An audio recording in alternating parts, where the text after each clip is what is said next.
That's not the right music. We'll go with it. Welcome to Outside the Cinema.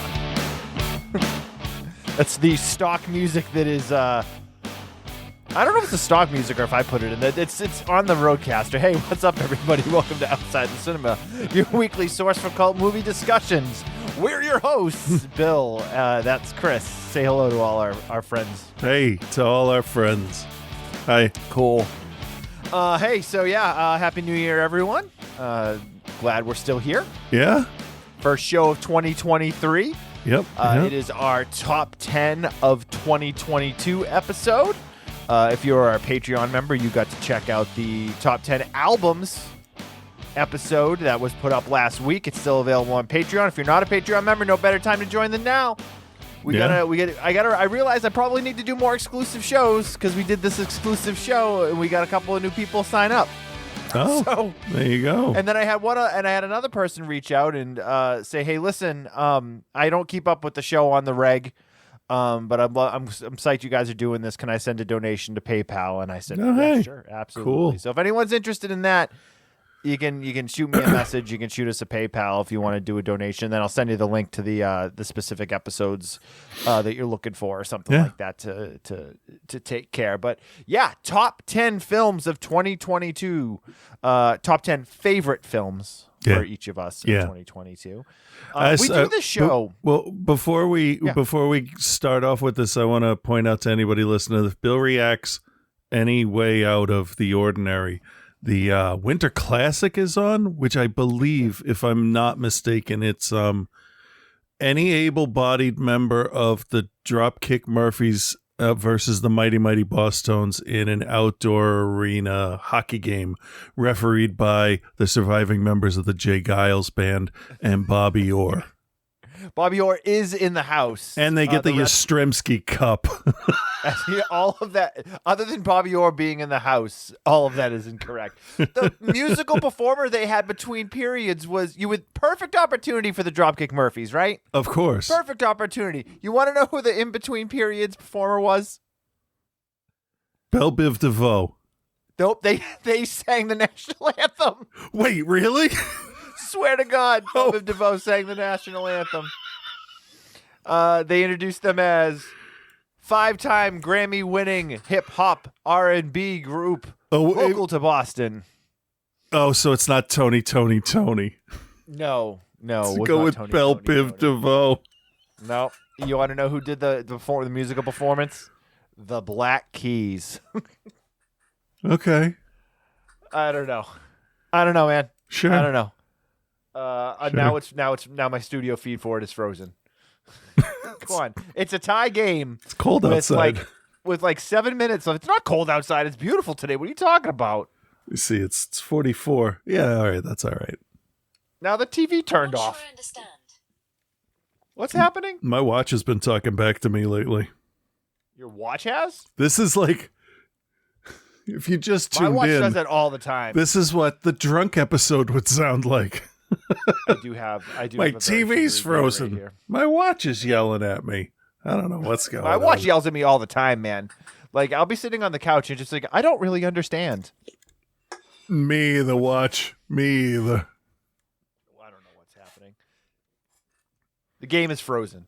Oh, there we go. All right. Anyway, yeah. So top 10 favorite films of 2022. Obviously, Chris and I have not seen every film that came out this year. Oh, cool. I'm glad that happened too. All right. Hey, all right, cool. Let's just close that down. I don't know what is going on. Oh yeah, you probably can't hear that, right? Because I have the USB mix minus on. Yeah, no, I'm checking my email real quick just to make sure I'm all caught up with work before I get into the show.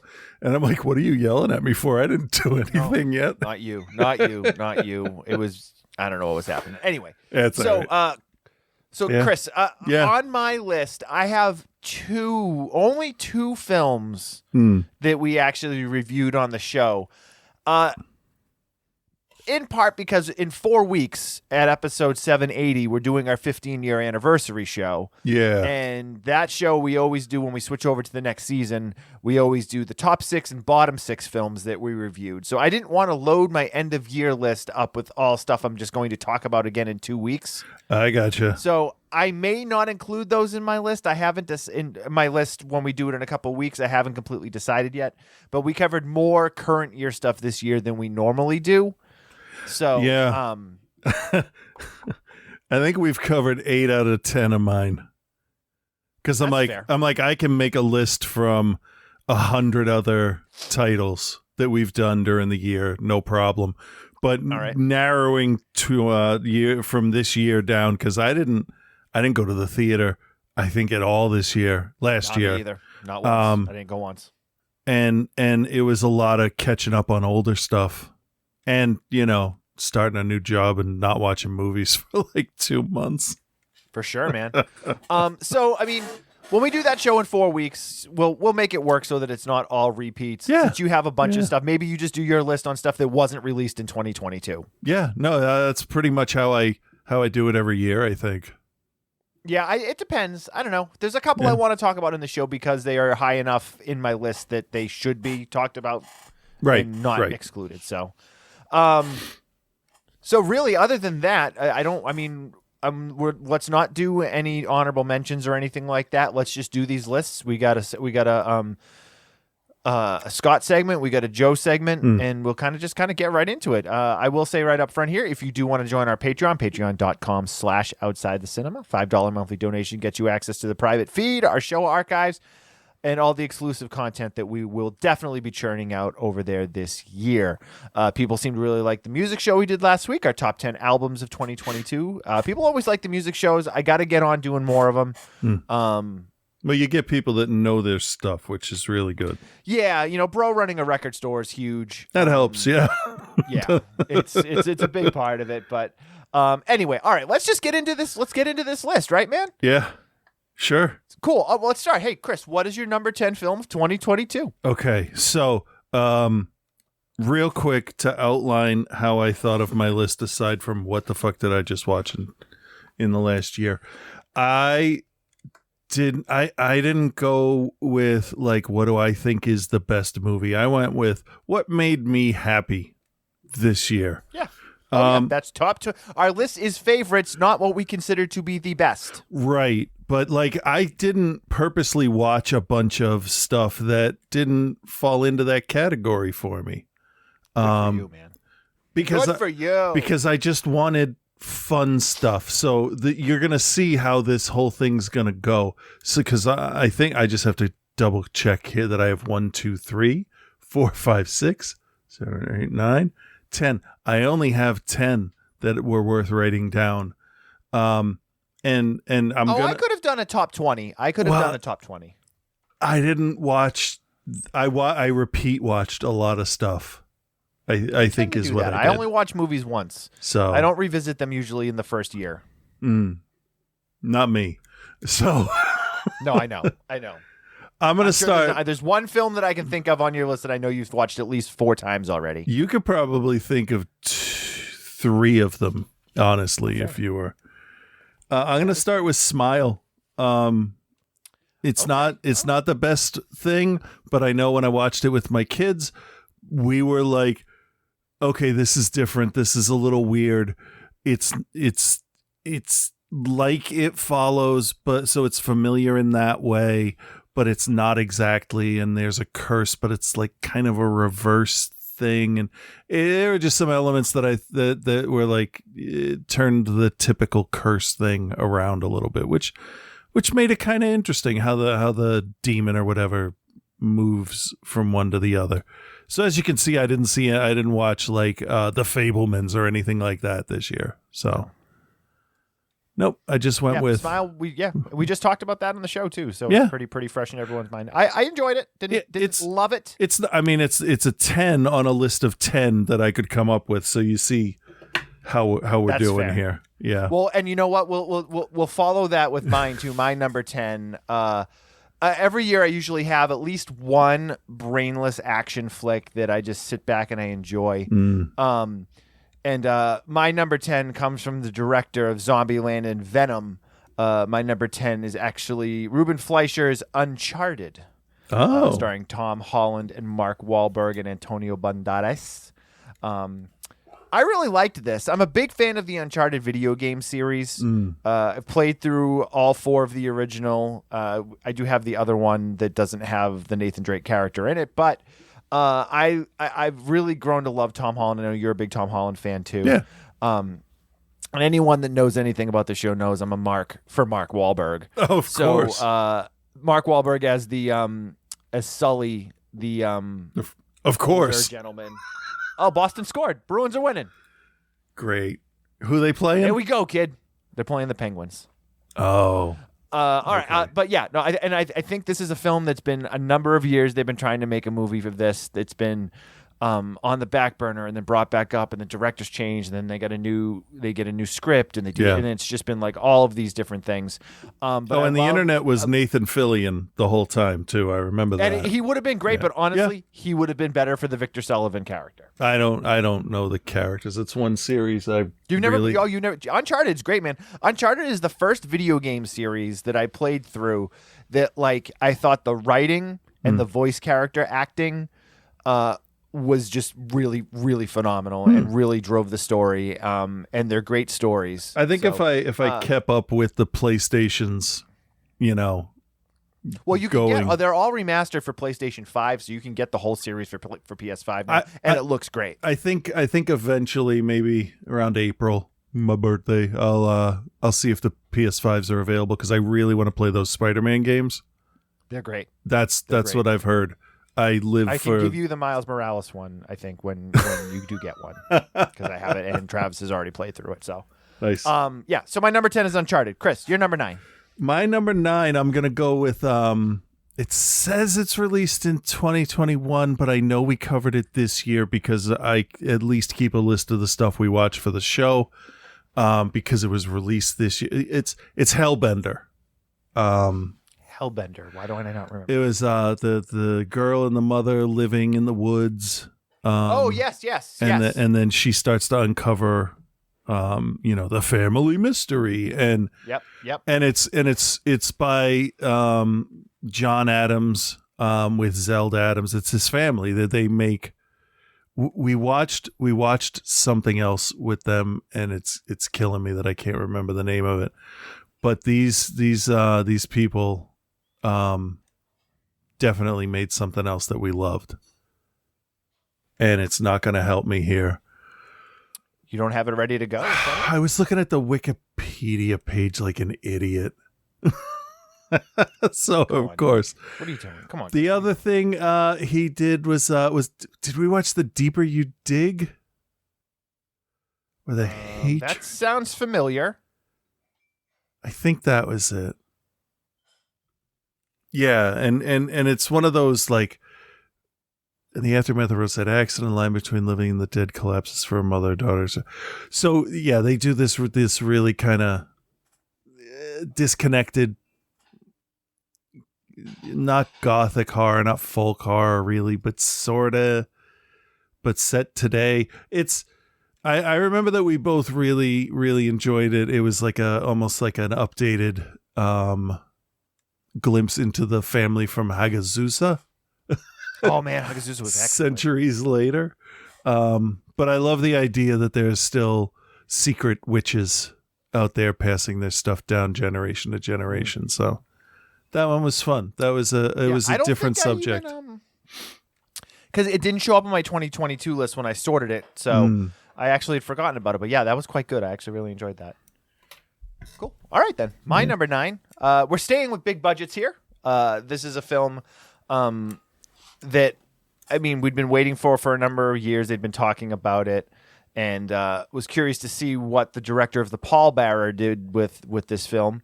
Yes, he directed The Pallbearer with David Schwimmer. He also directed Cloverfield and Dawn of the Planet of the Apes and Let Me In and a bunch of other good movies. We're talking about Matt Reeves. Love Matt Reeves. And my number 9 is The Batman with Robert Pattinson. Not perfect by any stretch of the imagination. But I did really enjoy this kind of reimagining of the Bruce Wayne character. I think Robert Pattinson's Bruce Wayne might be my favorite Bruce Wayne. But it was well written. I like the reimagining of the Joker character. I loved Zoe You mean Kravitz as Riddler, Selina Kyle. right? Riddler. Yes, I'm sorry. Yes, Yeah. Riddler. I love the introduction of like Carmine Falcone and like Yeah. Andy Serkis as Alfred is really good too. There's a lot to really like about this, but there are some things to dislike about it too. But I honestly think just that chase scene with the Penguin is worth the price of admission, and almost that scene alone kind of almost puts this onto a top 10 list for me, because that is one of the best chase scenes I've ever seen in my life. That was good. That was good. I think that's what the Batman versus Superman chase was supposed to be. But Yeah. but in the Batman, it's just raw beast power coming from the car, because it's a car. It's not a toy. I mean, the Batmobiles have gone from that's a car with Adam West in it to I don't know, that's something that Mobius pooped out one morning. It actually looks more like a hot rod funny car. You're Yeah. talking about the Keaton Batman one, right? No, I was thinking like just in general, it's like they're just shapes. They're not cars, they're utility vehicles. You know, so it went from being a detective in a car to a nigh invulnerable, awesomely prepared, you know, and it's like the Batman took it back to he solved a mystery. That's what I've wanted to see from a Batman movie. One of my favorite things is he's back to being a detective. Yeah. And he's detecting. And he came off infinitely more smart, more intelligent, more smart. Jesus fucking Christ. He's more smarter than Christian Bale's Batman was. Mm-hmm. I mean, Agreed. when you put them side by side, one does seem to have better investigative chops than the other. For sure. I really enjoyed it. It's one for me. The biggest issue it has is the fact that it runs almost 3 hours. Does it? I didn't remember that. 2 hours and 56 minutes is its runtime, and then there's that extended version that I think is 3:02. But that's I will say that is a complaint that I have in general. Okay. About movies from this year and in recent memory in general. They're all too long. I have another film on my list that I will talk about that I really loved. I just wish it was about a half hour shorter coming up later on. Okay. But that's an issue I have is where can we fucking tell a story in 90 minutes, please? Like, can we just tell a story in 90 minutes? You know what? I'll give you an hour 45. I'll give you 105 minutes. But when you're eclipsing that 2 hour mark for movies that don't need to be eclipsing a 2 hour mark, and I'm not necessarily saying the Batman. I mean, the Batman actually goes by fairly quickly considering how long it is, but there are a few points where it really starts to drag. But I love the special effects. I love the new look at the darkness, if you know what I mean. Yeah. Whereas like the Dark Knight got so dark by the end of it, and so much of the DC universe has been dark, but this feels like a different type of dark. And I love Matt Reeves. I loved the bats, the suit. The suit was fantastic. Oh yeah. Yeah, for sure. It was his neck. Yeah. It was a great mix of like 8 different versions of the suit. A little bit of Gotham by Gaslight, Year One, all kinds of stuff. Yep. And I really hope that if anything what's it called?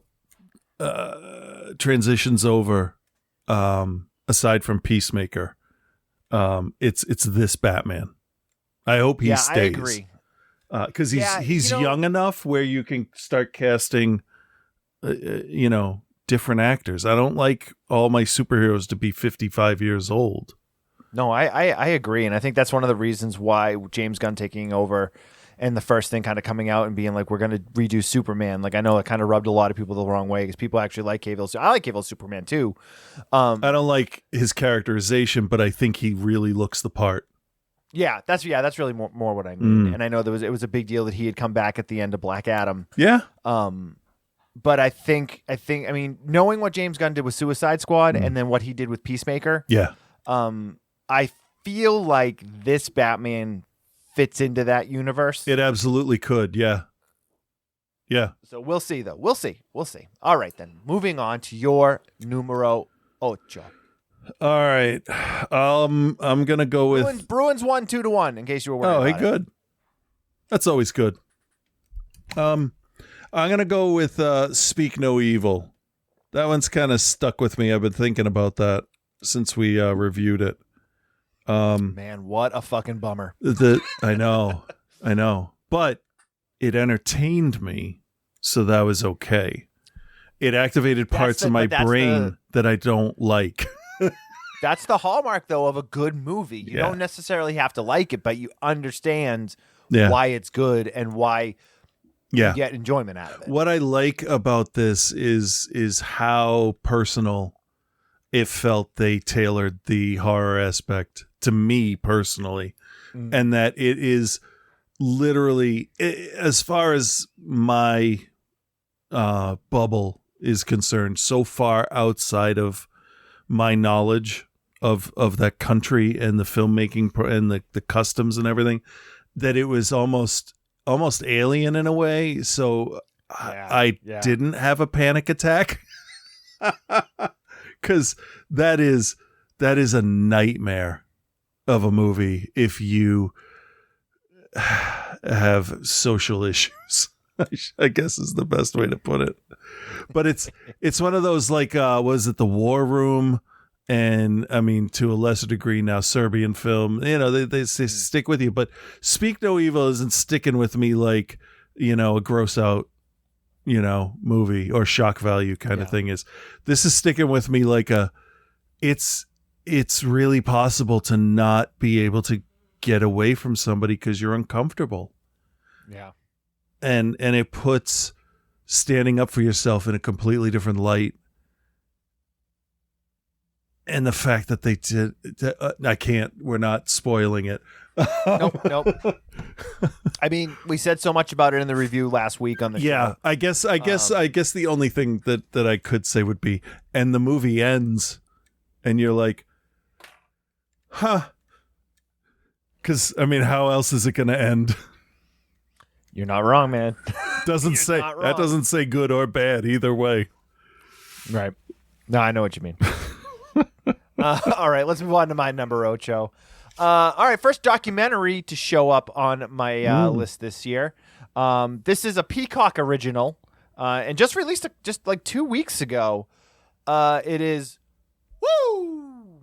Becoming Ric Flair, which is a WWE documentary about the Nature Boy Ric Flair. It's just recently released. It is a very well made. I mean, it's a documentary about his life, but they get into some stuff that you wouldn't necessarily expect something that was made by the WWE and like out on Peacock to necessarily get into. They get into the overdose death of his son. They get pretty deep into his issues with alcohol and his womanizing and many of those. So things. It's about the person, not the character. It's about both. Well, I mean, big things. Yeah. I mean, if you're in my head, if you're talking about the human being that has an actual birth certificate and, gets a paycheck. Yeah. That to me would include the other thing. That's why I asked that. Cause it's like those two things. But if you're just talking about the personality, like if you're talking about Andy Kaufman, it's like, oh, who the fuck are you actually talking about? Right. That's good. Well, one of the things that they talk about at the beginning is like, when did Richard Fliehr become Ric Flair? And sounds one letter at a time. Yeah, I know, right? Baby steps. What are you going to do? No, it's really good though. Interesting, what I like is that they kind of show him warts and all. It's the type of thing where like, he wasn't around when his kids were young, and he was a womanizer, and he tells this story about how when he was going to go into rehab, basically he was after his son passed away. So he had a son named Reed who passed away from a heroin overdose. And he went into this, as many would, this depression and downward spiral. Mhm. And basically the family intervenes and they get the WWE to intervene, and Paul Levesque, Triple H for you non-marks.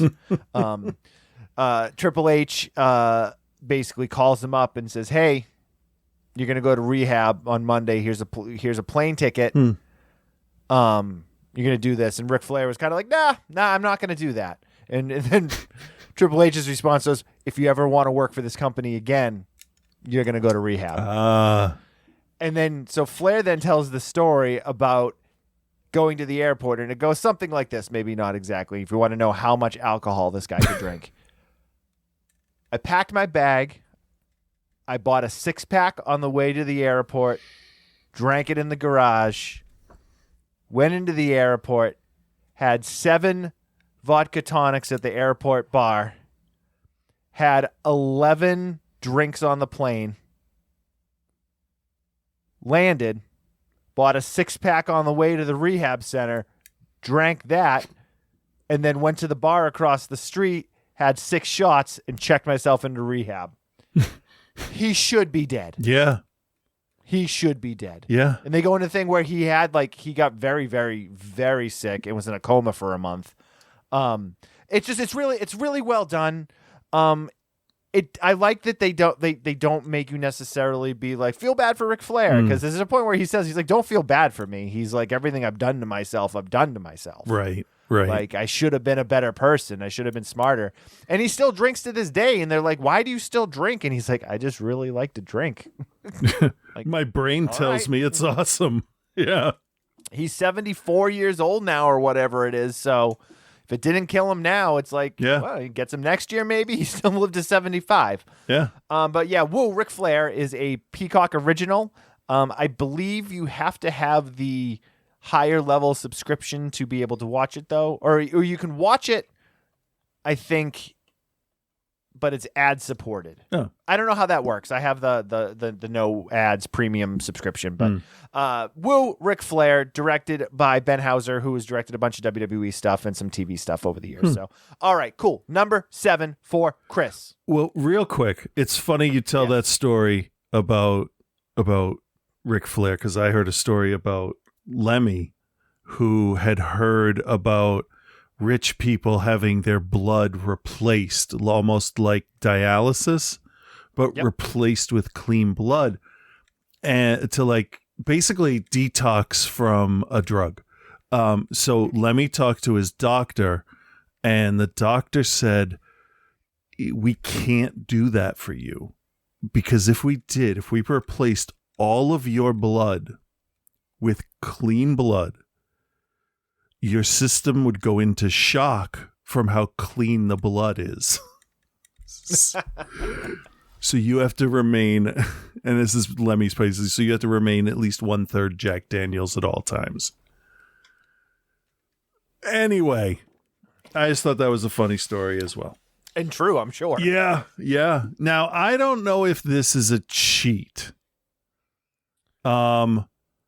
But I really enjoyed a couple of the characters in this. Okay. And I didn't know anything about the source material before it came out, and it seemed like a real risk for the studio to take based on their family-friendly persona. I enjoyed the shit out of Werewolf by Night. I didn't watch it. I know it's like an hour. Minor cheat. Yeah, but you know what? Man-Thing is the fucking best, and I need to see more of him. They introduced at least 3 really good characters, and it's a nice intro for how they'll bring in Blade and Dracula and all that stuff. And I thought doing a violent black and white Hammer. Is the Blade movie this year? Is that going to be this year? I have no idea. Honestly, I'm just so out of the loop at the moment. I don't know what's going on anymore. That's fair. But I just really enjoyed it. I went into it kind of how I did with the first Pirates of the Caribbean. Ellen wanted to see it, and I'm like, fine. I don't give a shit about pirates.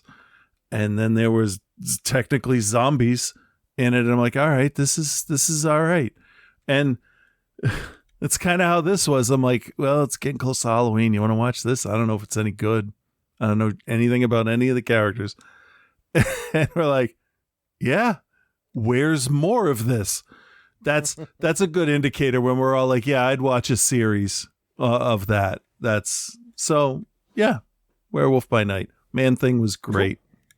Yeah, I didn't watch it yet. It's on my list of things to check out, but a never-ending huge list that we all have. Oh, dude, seriously. Yeah. All right, my number 7. This is a film that got a lot of hype, and I didn't watch it right away, and I kind of wanted to be. I mean, I'm like you in the fact of now that like I hate when everyone tells me how much they love something and how badly I need to see it. We talked a little bit about this too on my albums list because I had a record on my list that was really like super hyped up by a lot of people, and I didn't listen to it until like a month ago, and it ended up being like number 2 on my list or something. So my number 7, from the writer and director of Three Boards Outside of Ebbing, Missouri, Seven Psychopaths in Bruges, Martin McDonagh's The Banshees of Inisherin. No, I haven't got to that one yet, but I loved In Bruges. You know, those two are great together. And that's the thing is, if you liked In Bruges and you like Colin Farrell and you like Brendan Gleeson, there's no way you won't like this. I fought it because I'm like, it's on every critic's list of their top films, and every person I saw on Facebook was like, "Oh, The Banshees of Inisherin is so good." And I was like, "Yeah, sure." And then I'm like, you know what? I should watch it because end of year show, blah blah blah blah. Yeah. And I watched it last week, and it's fucking excellent, man. Like. It's the basic story. You got two guys that have been friends for a long time, played by Colin Farrell and Brendan Gleeson. And Brendan Gleeson's character just one day is like, you know what? I don't want to be friends with you anymore. And so Colin Farrell's characters for the next like hour and a half or whatever is like, why? That's the whole movie. It's why. That's the whole. I mean, obviously, a lot of other things happen. Oh shit! Like, I'm watching that tonight, dude. It's really good. It's really good. Brendan Gleeson is fucking impeccable in his Colm Doherty role, and Colin Farrell's the guy that back at the beginning of his career, I was very much like, fuck this dude. Oh, he's a smarmy asshole. Oh man, like Phone Booth and like. You know what? Phone Booth was like when the first time I'm like, all right, maybe. Because he's all right and he did a good job. But then the rest of the stuff, like I saw the other day, he had tried out years ago for a British band, like pop band called Boyzone. So it's like that's the trajectory he was exploring. But you know what? He's turned out like Sam Jackson has, like just in Jordan Peele, just chasing the genres and the stuff that you love. And that's what I like him for now. Yeah. And this film is so Irish. It is so Irish. Yeah. It takes place in like 1924 on an island just off the coast. Oh, I didn't know it was that long ago. Okay. Yeah. It took me a little while to figure it out. And then there's a part where they show the calendar. Oh, okay. And I'm like, oh, okay. I'm like, that's why there's no cars. Huh. But it's excellent. It's superbly written. The acting in it is fucking incredible. Yeah, I don't even want to give anything away since you haven't seen it yet. It's excellent. The Banshees of Inisherin. It's available to watch on HBO Max, I believe, is what it's currently available on, or you can get it digital pretty much anywhere. But very good, very good. Nice, very nice. All right, your number 6. My number 6. I'm going to go with one from a director I had just mentioned. I'm going to go with Nope. I had no idea what it was about. I loved the title because that's, the vernacular nowadays. You just nope out of there. And I liked the whole thing. I especially appreciated the thought that was put into it's called Jean Jacket in the film. I've read more about its biology, and it's actually really, really interesting. The animal behavior that once you see it makes sense, but it's not inherent. So it's like, what is that behavior created for? Like, what's it scaring? It just, there's a lot of stuff in there. There's a lot of world building. like starter kits that are thrown in there, and I really like the idea of it. It was just a nice, fun mystery. For sure. Yeah. For sure. Well, not too heavy-handed, which I'm not saying he has to make a light one. This isn't a school dance where you have two fast ones and then a slow one, and then, you got to change the speed of the songs. But this has all the normal social commentary you'd expect, but it's not as blatant as Us, for instance, or the one that I have in my head. It's not Don't Get Blink. Out. That's what it is. Get Out. It's don't. Just don't. So yeah, it was fun. It was fun. I didn't know what the whole mystery entity was going to end up being. So that was part of the fun. It's one where the anticipation and the payoff were kind of even, which is a nice balance to get. Agreed. So, yeah, there we go. Nope. All right, my number 6. I didn't know where to drop this movie because I just watched it last night, and it was just I think just released in the last few days too. So I kind of dropped it in the almost not exactly in the middle, but pretty close to the middle. The only other documentary on my list this year, and I had a bunch of documentaries I kind of was hoping to work in, but I didn't want my list to be all docs. So this is a documentary called This Place Rules. I've heard of that. This Place Rules: Driving Through the Perfect Storm. This is Andrew Callahan, who is probably best known. He's got a YouTube channel, and he does a lot of stuff in that kind of world. This was produced by Tim and Eric from Tim and Eric's Awesome Show. Jonah Hill is also a producer on it. But this is this gentleman, Andrew Callahan, who's a younger, early to mid-20s Gen Zer, if you will, basically following the events and all of these bizarre characters through the election in 2020, through the January 6th, 2021 insurrection. Yep. And I cannot tell you how many times while I was watching this, I said, "You have got to be fucking kidding me." Or, "You are not fucking serious." Or, "There is no way in hell this is real." Only to know it's all real. Yeah. And what's interesting about this doc, I mean, there's a bunch of docs on the insurrection out there, but this is played from that young millennial Gen Zer, that is watching from, home or whatever. It's edited like a manic music video or like a TikTok or a reel. So it's edited really bizarre, and it's shot cheaply. It's not shot on like really good cameras, but it's inherently weird in its presentation of the strangest fucking characters you've ever seen. And it's just bizarre. And we're now, 2 years or a year past 2 years past the insurrection, right? Yeah. So there's been some time and some space from it. It going back to it seems even more bizarre now. Yeah. And the lead up to it, and he interviews like the guy that runs the Proud Boys. Yep. And kind of like he's in jail shine now. some light. He is in jail now, but like they kind of shine some light on how like he might not even really believe the shit that he's telling you, because there's a scene where they're talking about how they make their money, and he's like, we have a shop and we sell T-shirts and we sell flags and we sell all that stuff. And he's like, that's where we make the money. He's like, we've had days where we made X amount of dollars. Yeah. And he asks him, he's like, do you print anything else up or what? He goes, we may or may not have a left wing store. Like, you go where the money is. Like, that's what you're doing. And that's exactly what it is. That's exactly what it is. Showing that guy doesn't give a fuck about it anyway. Rupert Murdoch famously said, if the left made more money, that would be where we go. Yeah, but it's quite well done.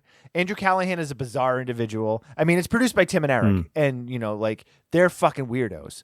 So like, it's just a bizarre flick. there's so much weird shit going on in it, man, and so many weird characters. There's a part where he's talking to this guy. He's like, we went out to find, like the most like bizarre people through like whatever the right wing social medias are and stuff. And they find this one guy that calls himself the Inglorious Patriot, and he very much is very adamant about pedophiles and that, like, I think I've seen that guy. Yeah. Yeah. So there's a part where they're sitting together in a diner and they're talking about stuff, and Andrew Callahan goes, "Hey, I think the guy's name is Dave." He's like, "Hey, Dave." He's like, "There's something I wanted to ask you about." And he's like, "Yeah, sure, no problem." And he's like, "I have an arrest report here for a man named Dave, whatever it is.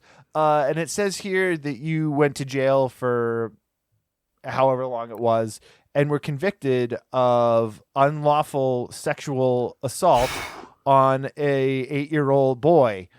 And he's like, "Do you care to explain?" And the guy just looks at him and he goes, "Well, yeah, I pled guilty." And he's like, "Oh, so you pled guilty to this?"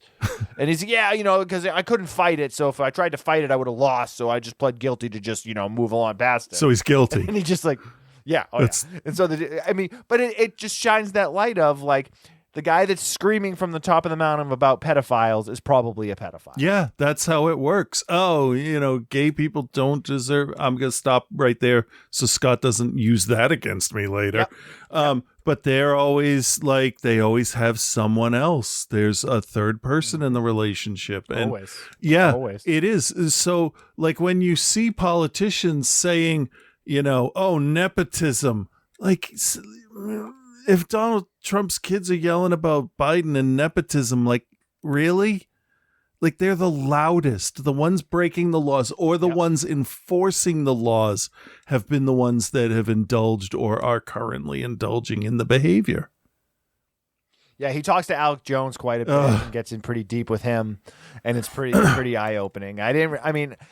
I've never watched an Alex Jones show, and I don't it's not something I'm into because obviously it's not my politics. But like, I had no idea how fucking batshit crazy that guy was. Yeah, it's like, bad. There's scenes of them weightlifting, drinking Jameson out of the bottle together, and it's the most insane thing you've ever seen. Yeah. Alex Jones reminds me of like the tiniest, toughest weightlifting frog in the bar. But he's like a fat guy. Yeah. Like there's a part where he's not wearing a shirt. He's like a fat guy. He's like 1930s handlebar mustache, hairy chest, fat guy with a bowler hat on his head and no shirt. That's striped pants probably and brown shoes. That's Alex Jones during Prohibition. Yeah. What is the name of this movie that we're not really talking about? This Place Rules. That's available to watch on HBO Max. It literally came out on December 30th. So like, but I watched it, like Mel and I watched it last night. I loved it. I'm like, this is insane. I'm like, this has to go on the list. Yeah, it had been a couple of days. I know I had seen the poster and a couple of things, and I'm like, you'll get a real kick out of it. You'll get real mad at certain points too, but you'll get a real. Hey, at least it's not the QAnon thing part 3. So, oh man, but that was also fucking inherently incredibly entertaining. Man, so. yeah. Oh, and speaking of people in documentaries we've talked about on this show, Deep Voice lady there went to jail for 11 years with her blood machine. Deep Voice lady? Yeah. Oh yes, the Theranos. Chick. Yeah. She's in jail, and I think her partner, boyfriend, whatever, Sonny Borvati. I think he went down too. They did. The TV show on Hulu, the episodic show that they did about her, with what's her name? I can't think of the girl's name. The actress that she was in Mean Girls and she was in Amanda something. Seyfried. Yeah, Amanda Seyfried. Excellent. I was reluctant after watching the documentary. I'm like, how much of this is going to be guessing on their part? But no, she's great. She carries the whole show, and for sure, and she's excellent. You feel bad but hate her at the same time. It's a really, it's yeah. And Mohinder from Lost is in it too. Nah, not Mohinder. Mohinder was Heroes. I don't know. The guy from Lost is in it. Either way. Anyway, number 5, Chris. You're number 5. My number 5, I'm gonna go with one that I think does the absolute best service to the franchise by unlocking not unlimited potential, but like way more story arc potential than it was limited to before. And take out this is kind of like a Godzilla movie in a way, where the human stuff is just a ways to an end, a means to an end to get to see the characters that have been redesigned for Hellraiser. I really enjoyed it. I enjoy the Cenobite parts the most because they were actually creepy for the first time in a long time. And every time I check them out, I watch it, the movie, I check out the artistic design of them, and I find a new little thing in each one of them, and it's really fascinating the direction they went, where they still feel like part of that dimension, but removed from it in a way that still makes sense. I liked Judgment. That was the final one they did, right, with True Pinhead, I guess, or whatever. I think so. I enjoyed that one. I rewatched part 4. I watched most of them except for the worst of the direct-to-video around the time Hellraiser came out. And first, there's no reason why all of these can't exist all in the same place. But so many brilliant ideas of like changing the configuration and the way the puzzle needs to be solved. It's just smart. Somebody took the time to think about how can we expand this out. And I got to respect that, because that was a dead franchise. For sure. Now I'm really interested in it. And your actress for Pinhead was amazing. The voice modulation made it so creepy. Everybody was great, and it had a massive amount of Cenobites in it, all unique. Agreed. Yeah. Not on my list tonight, but we will talk about it in a few weeks. Yeah. All right, my number 5. We're moving along faster than I thought we were going to. It's not. All right. Man, do you like Is this Slither? Martial arts? What are we doing? No, do you like martial arts and like incredibly complicated stories and like all kinds of crazy shit? Then I've got a movie for you. Directed by Dan Kwan and Daniel Schneider, directors of Swiss Army Man. Everything Everywhere All at Once. Have you watched this yet? I haven't. Okay, you should. That's what It's definitely up your alley. I just watched it recently, and like within the last couple of weeks, and it's one that I know got a lot of love, and another one that I kind of held off. But I know, Swiss Army Man is actually a very underrated movie. I think it's actually quite good. And Michelle Yeoh is just, I mean, she's a legend at this point. Crouching Tiger, Dragon, Tomorrow Never Dies, and then not to mention the millions of things that she's done outside of the U.S. But this is great. Michelle Yeoh, Jamie Lee Curtis is incredible in this. Ke Huy Quan, who is Data from the Goonies and Short Round. Oh, right. Indiana Jones, and James Hong is in this too.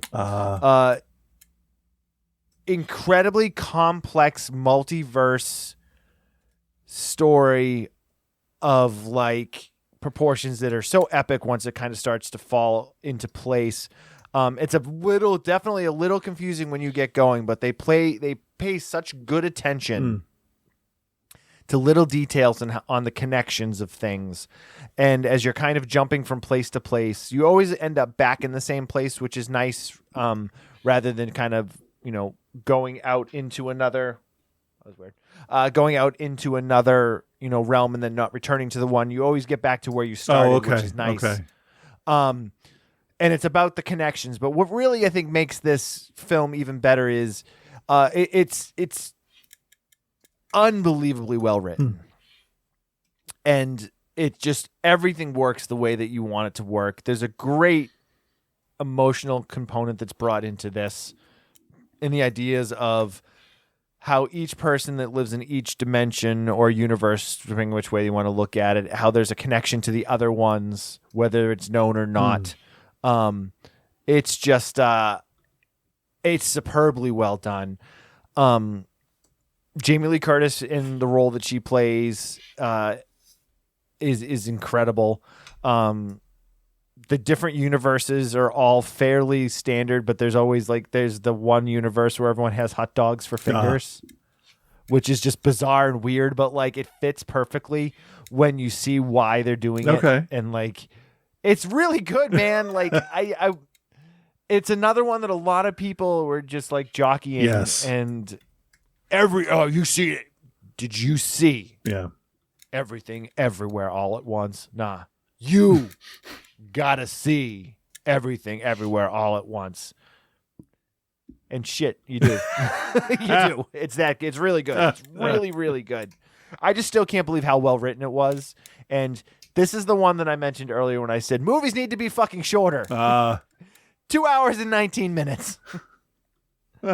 They could have shaved 45 minutes off of this, and I think I still would have enjoyed it just as much. But again, in that 2 hours and 19 minutes, they make the most of it. There's only a couple points where I think it takes a little while to get going. But once it gets going, it's pretty good. But there was definitely a point where I'm like, this film could have ended here. Okay. And we didn't need all of this other stuff. But it's still my number 5 for the year. So it didn't hurt. It obviously didn't hurt it that bad. Yeah, I know. Yeah, it's great. You'll really like it because it plays into the sci-fi stuff that you love. I know you love multiverse stuff and the idea that it's really cool. You'll enjoy it. Nice. And you can watch that to stream currently on Showtime or Stars. I think it's on Showtime currently. All right. So cool. Your number 4. My number 4 is the epitome of everything you were just yelling about.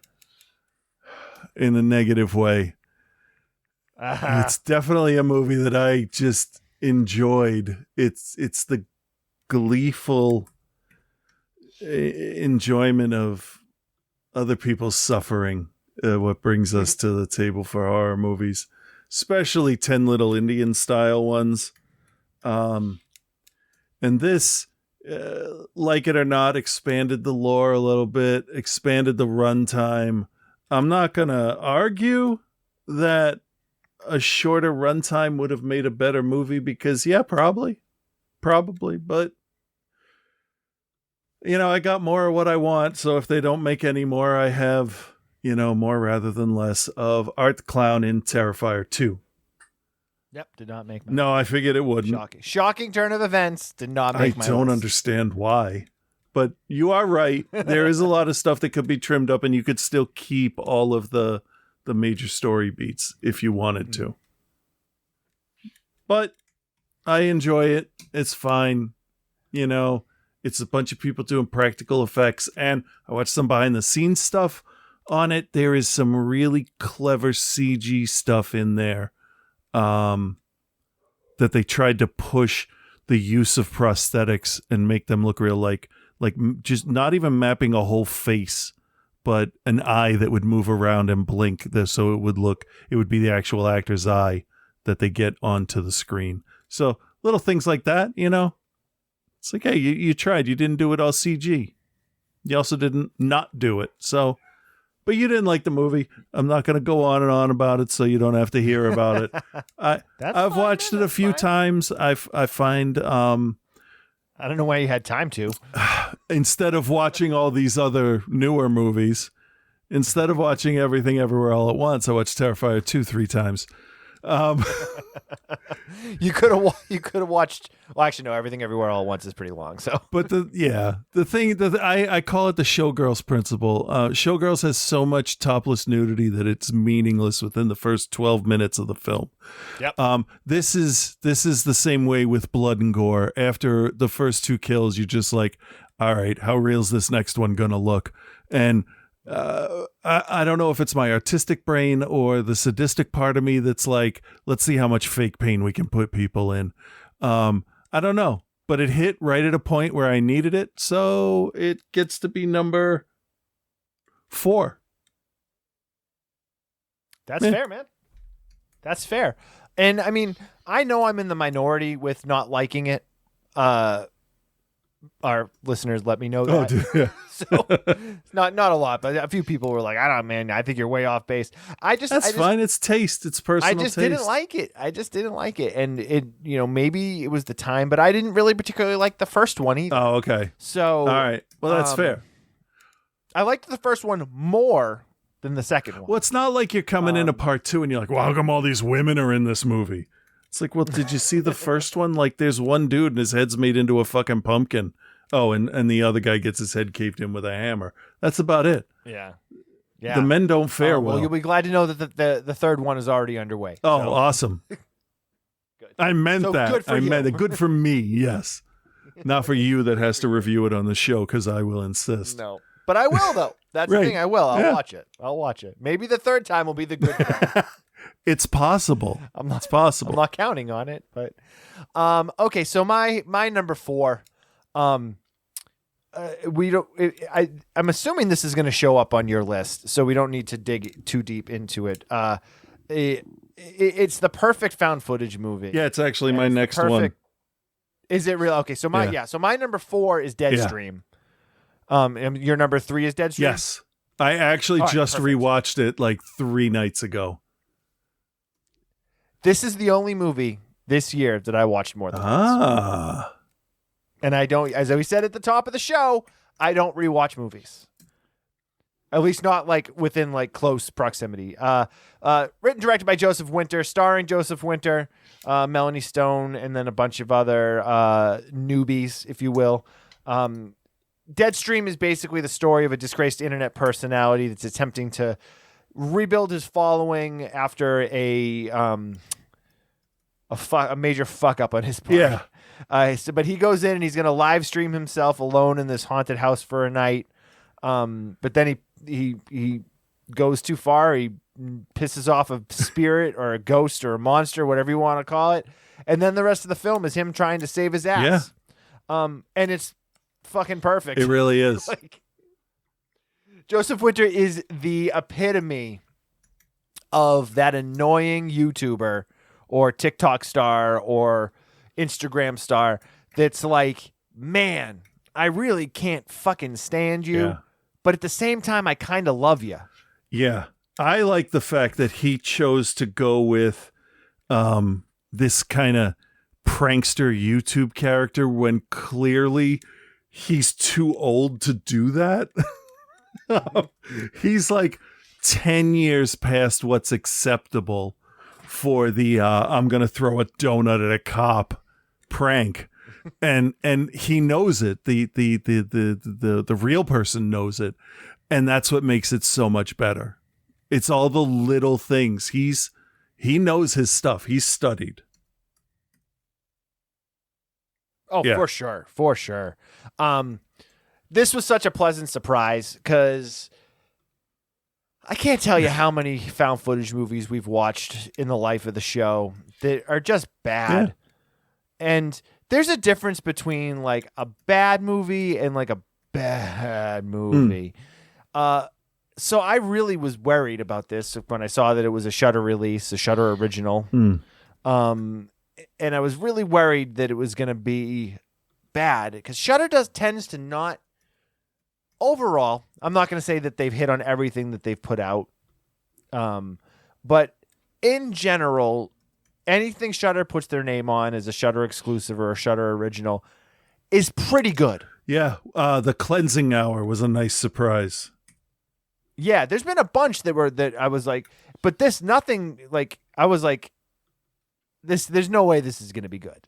Like I watched the trailer. It's a lowbrow idea that can be done by any schlub with a camera, especially me. I would say I would say that they obviously picked it up after it screened in some festivals. So like that's why the Shudder original it's a misnomer because they don't, as far as I know, maybe I'm wrong, maybe they do now, but Shudder does not make and produce their own stuff. They pick stuff up from film festivals, or like if something gets shopped to them that they want to put out and put their name on it, and they put it out exclusively. So it's kind of weird how they do have a Shudder exclusive prompt, but they also have a Shudder original prompt.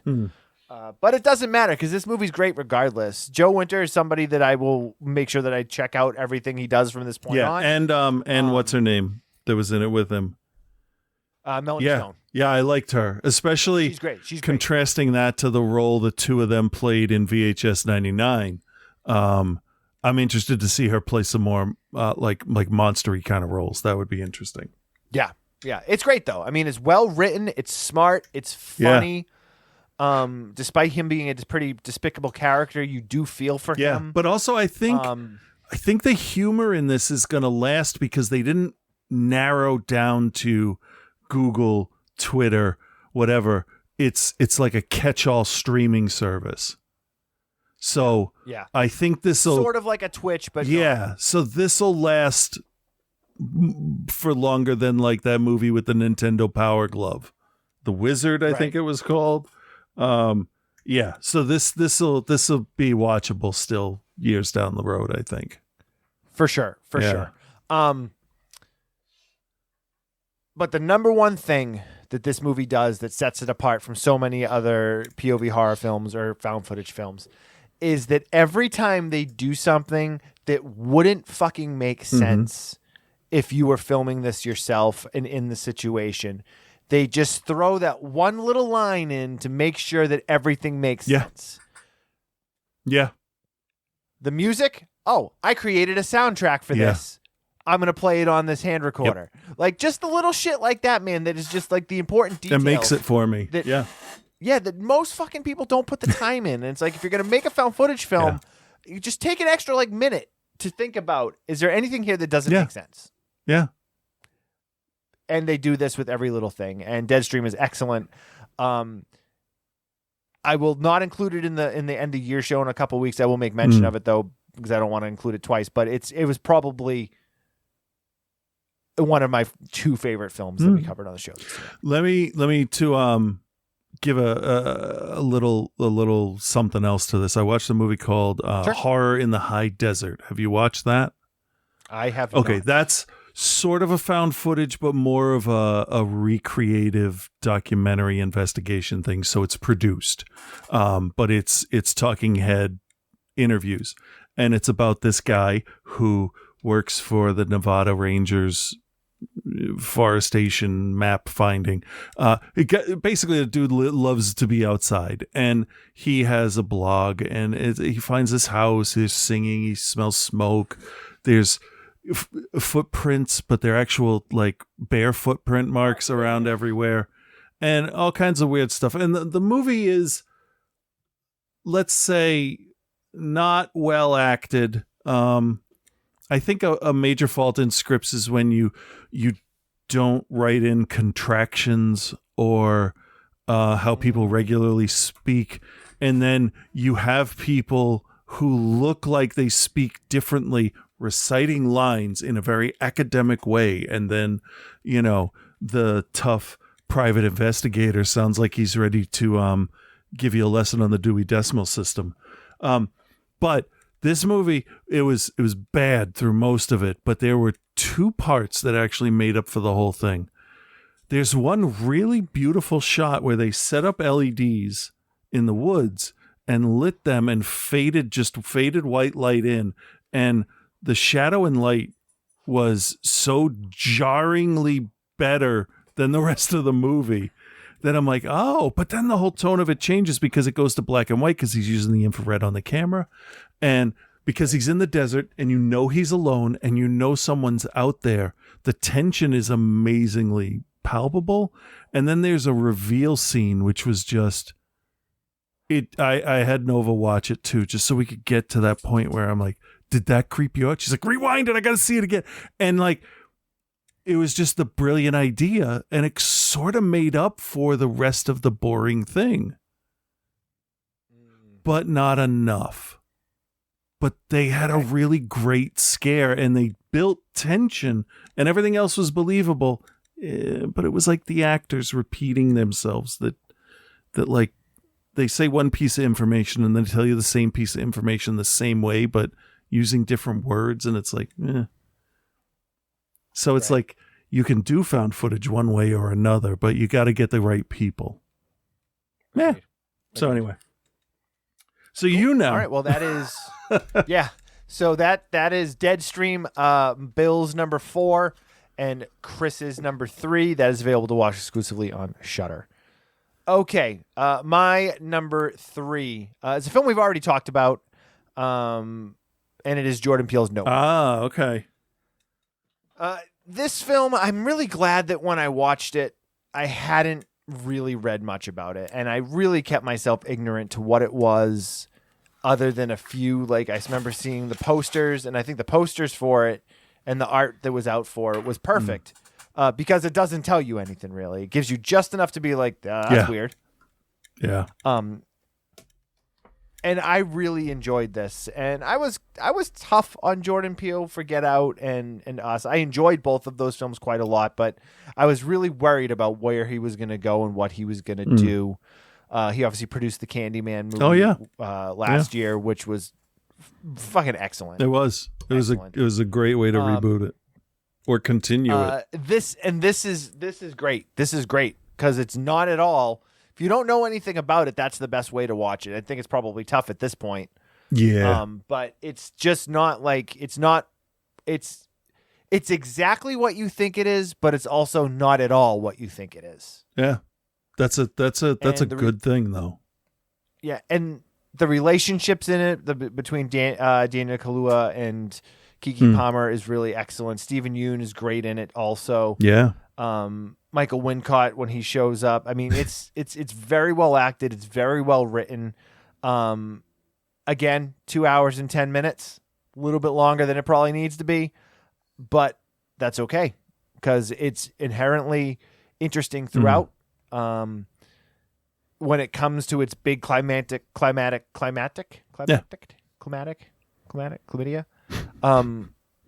close, it's exactly what you want from it at that point. Yeah. I know this is kind of a divisive film. There's a lot of people that didn't like it, and I think that's because they didn't get what they were expecting. So, actually, props to Jordan Peele then for not delivering. Yeah, that's a good campaign. It's a good advertising campaign if you for sure. And the thing too is like, if he did deliver exactly what everyone thought it was going to be and what everyone wanted, then he would have gotten fucking roasted for friggin' not being creative. You can't win in that. You just got to do what you want, and then if they like it, they like it. Right. Exactly. Screw them. So I don't know what he's got up next. According to his IMDb, he doesn't have anything that he's directing in the pipeline currently. But I'm looking forward to it. Everything he's had his hands on now. And I think Get Out, I think you revisit it now after a lot of the race riots and everything that we had during the tail end of the pandemic, during the Black Lives Matter movement. I think it's an even more poignant flick now than it was then, because it almost just kind of re-ups exactly what those issues were. Yeah. Since we saw them. There's actually, going back to my number 6, there's a woman that gentleman speaks to in this Place Rules, who is I think she's a school teacher from like Georgia or something, and she definitely is that. Oh, I love African Americans. Some of my favorite people are African Americans. I taught in the ghetto, and those African Americans they're just wonderful people, and they're just unbelievable. And there's this dude standing behind her. Oh my God. like big black dude, and he's got to be like 6'4", and he's just like shaking his head with his hand over his face because she's trying. It's that whole thing. If the person at the top of the mountain is screaming how they're not racist, they're probably racist. Yeah. So yeah, I think Get Out is even better now. Us is still also excellent. I've gone back and rewatched both of those. I haven't rewatched Nope yet. It is one that I will rewatch, but I'm gonna give it a little bit of time. And yeah, super interested in what Jordan Peele's got next in terms of his directorial output. So I'm looking really forward to whatever it is. Yeah, he's got a oh shit number 2. He's got a good imagination on him.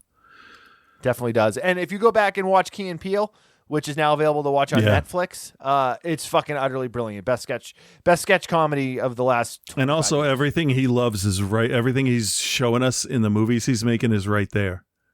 It's this didn't come from nowhere. It's always been like that. Exactly what he's talking about. Knows exactly what he's talking about. All right, Chris, your number. My number 2 is a documentary that was released this year on the Roku channel, of all places. Roku. And it's the story of a musician who had a hard time convincing anybody that his music was any good. But then he met a doctor and cured his problems, and that man grew up to be Weird Al Yankovic. And the movie is Weird, the Weird Al story. Well, that's not a. No, that's how it was sold to me, though. It was sold to me as a documentary, and then I saw advertising where he's making out with Madonna, and I'm like, what the fuck is happening? And then I watched 5 minutes of the beginning, and I'm like, oh shit, this is a parody. I'm such a fucking idiot. He parodied his own life story, and which makes complete just for sense. that it made the list. However, how cleverly he did, and all of the jokes and all of the Easter eggs and nods to fans, and just it really turned out to be more than I expected. Daniel Radcliffe, I thought, nailed it. He really what is it the kids say nowadays? He understood the assignment. No, but he understood the tone of this film from the beginning, and he did a fantastic job. And this was on my list, and I forgot to. Absolutely, this should be the first one you watch. Yep, I had it ready to go, and like I have my copy of it, and I'm like, all right, cool, and I just forgot to watch it. Yeah, this was one of those I put it off because I'm like, and then also I was like, I'm very protective of Weird Al, how I see him as a person, and I don't want to know anything I don't want to know. And so I kind of put it off, like, what could this possibly do to the fun, happy, nice person's image? And then I watched it, and I'm like, oh, it will raise my opinion of him. Good on you. So, yeah. All right. Yeah, no, I got to watch it, man. That's definitely one that I made sure I got myself a copy of it, and I'm like, all right, I got to watch this, and just forgot. Yeah. I'm a bad person. No. All right, cool. I'm excellent. All right, moving on, man. My number 2. A film that I saw it show up on a couple of end of year lists, but I don't really hear a lot of people talking about it. And I'm kind of surprised by that. This is available to watch on Peacock currently. I think it's actually a Peacock exclusive. The writing directing debut of actor and writer BJ Novak, who pretty much everybody knows from The Office. The film is called Vengeance. I had come across that a couple times. Yeah. It is excellent. It is utterly like the biggest surprise I've ever had. I shouldn't say ever. Biggest surprise this year of a film that just wasn't really on my radar, that I then watched and was like, wow, this is excellent. Okay. So BJ Novak plays writer Ben Manilowitz, who is a writer in New York. He writes for the New Yorker. And he's trying to, strangely enough, get a podcast up and off the ground with a podcast network that's basically like your NPR or like one of those really popular podcast networks. He is very much a New York womanizer, I guess. The opening scene is him and John Mayer talking about, and John Mayer playing himself, which I thought was pretty funny, talking about how they save women in their phone so that they recognize who they are when they call back. So like, the main character is this this girl named Abilene Shaw, and she was from Texas. So she was saved in his phone as Texas. Okay. And basically he gets a phone call from her brother and is like, "Hey, Ben, I got a really sad call. Abby's dead," and he doesn't know who he's talking about because the phone call comes from an unknown number. And he's like, "I'm sorry." And he's, Abilene, blah, blah, blah. So then he gets on his phone and he looks up and he's like, "Oh shit, this is this girl from Texas." But she apparently told her family that Ben was her boyfriend and they were super close and they were so in love and all this stuff. And she was like a one night stand that he hooked up with. He becomes the prime suspect. Oh. No, because it was in Texas that she died. Oh, the call I got you. Okay. The call is being made to be like, "Hey, man, your girlfriend died. You got to come." Oh, okay. And the brother, played by Boyd Holbrook, who does a great job, essentially just kind of railroads him into doing it. Now, knowing the title of this movie going in, I'm going to assume it's a trap. I don't want to give it away. It's not. Oh, it's not. It's okay. Not. Okay. He essentially goes to the funeral, and the brother stops at the brother's driving him back to the airport, I believe, and the brother's like, "Hey, I need your help." Oh, I remember what this do you mean now. I need your help? Okay. And he's like, Abby was murdered, and I need your help to help me find her. Okay, yeah, it just like a fog lifted. Yeah, I remember this now. Yep.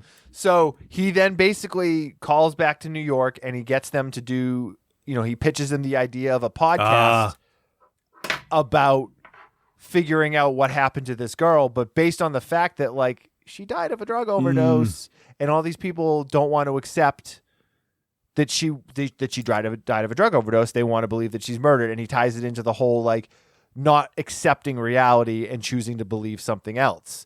And so then he goes through all this, he's interviewing people and he meets people and things start to shift, and maybe she really was murdered, or maybe there's something else going on, and he becomes close with the family, and then there's a twist at the end of it.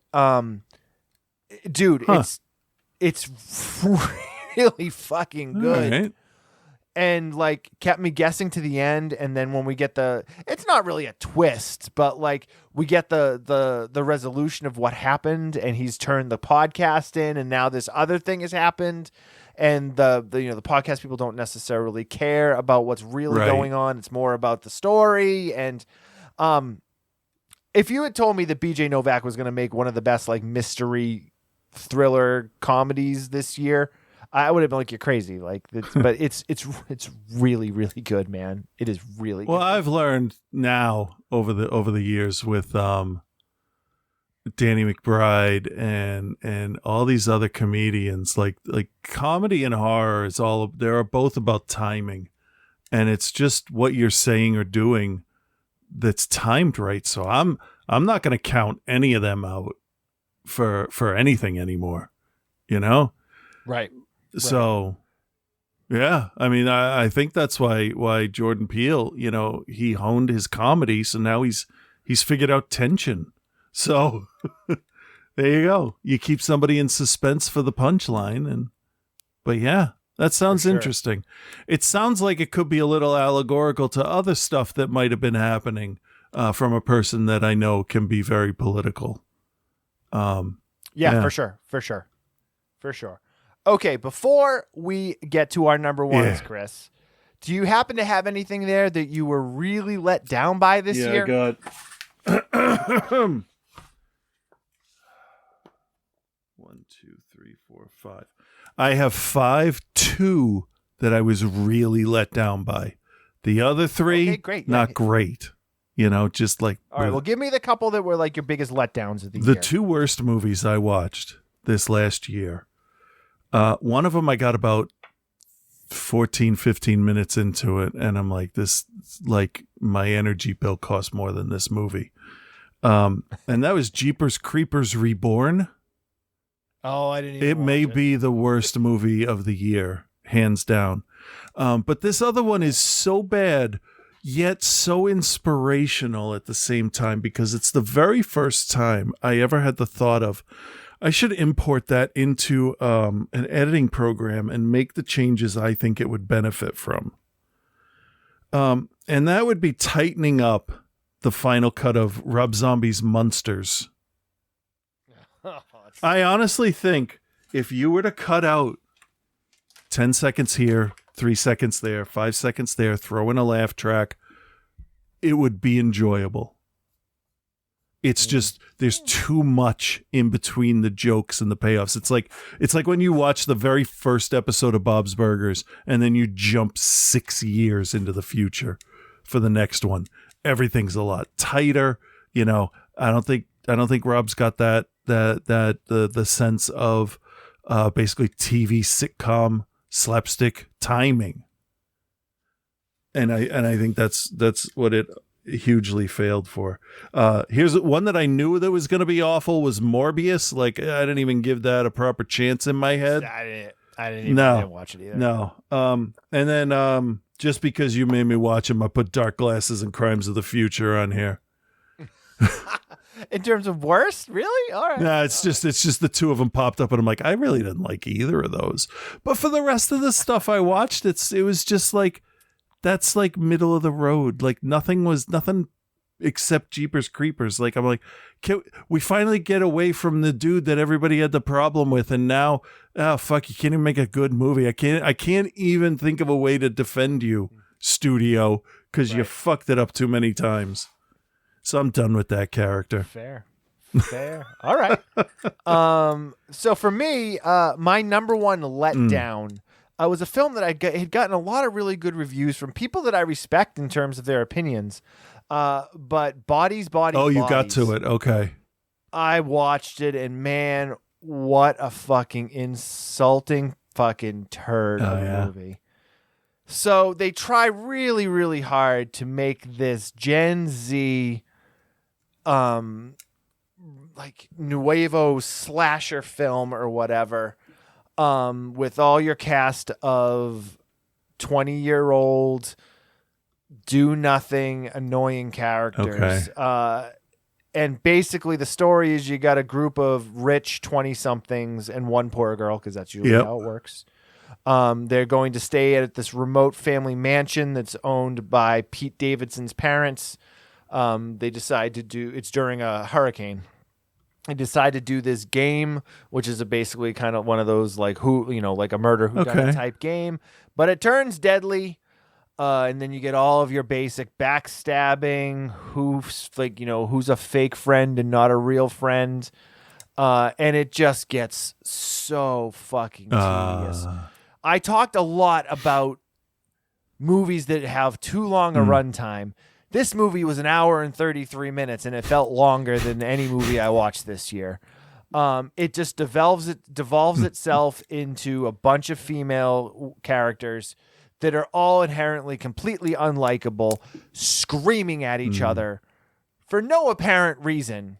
Okay. For 90 odd minutes, and it is so frustrating because I can see that there's an idea here that could be super interesting for this time period, and also kind of open this door to people that aren't of that age. I'm not of that age. I'm 25 years older than that.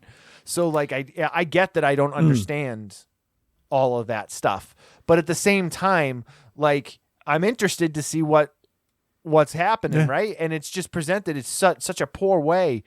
And from a female director and a female writer, like I just expected more in terms of like the characters. Like I thought and it's like billed as like, female directed, female written, so it's going to be in that wheelhouse of like, not necessarily feminist, but like smart female characters.